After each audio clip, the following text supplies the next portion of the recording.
Someone once asked me, what do you think is the one advantage of your bald hairstyle? Without even thinking, I said, well, I don't have to spend my time grooming my hair. Then he asked, and what do you think is the one disadvantage? I instantly replied, you don't know till where to wash your face. Well, as a monk, I chose this hairstyle. But can you imagine a 20-year-old who is balding? How embarrassed he may feel when he still wants to have a fancy hairstyle and sport an attractive look, but he can't. Andre Agassi, the tennis legend, was balding at a very young age, like 20-ish.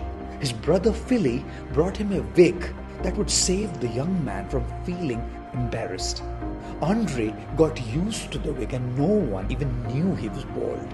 But after a lot of defeats in the game, bad press, negative media coverage, finally he made it to the finals of a Grand Slam where he would play Gomez, who was more or less on the verge of retiring. Andre was confident that he would beat Gomez and win the slam, and then just the night before the finals, as he was taking a shower, disaster. His wig came off, disintegrating in his hands.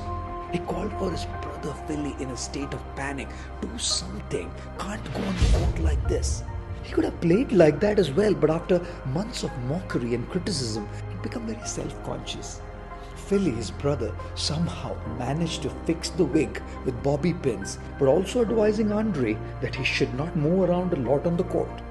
On the day of the finals, as Andre was warming up for the game, he was praying, not so much to win the finals, but more for his wig to stay in place. On the screen of his mind, he imagined his wig slipping off and falling on the court as he played the game. He imagined the crowd and millions watching on TV saying, hey, did Andre Agassi's wig just fall off?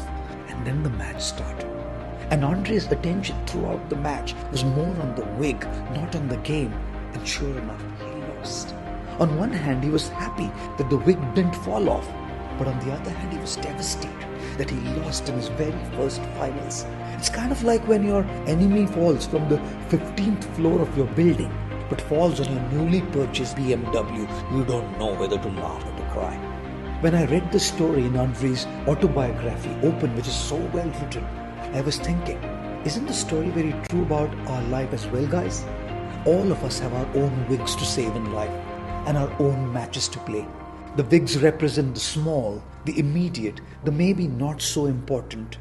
And then we have the big, the important, the crucial, that needs priority, the match.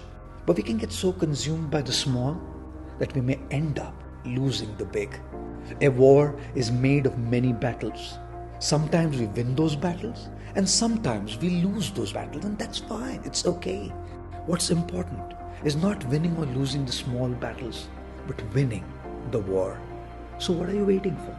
Identify what's your wig, identify what's your match, and make sure your priorities are in place.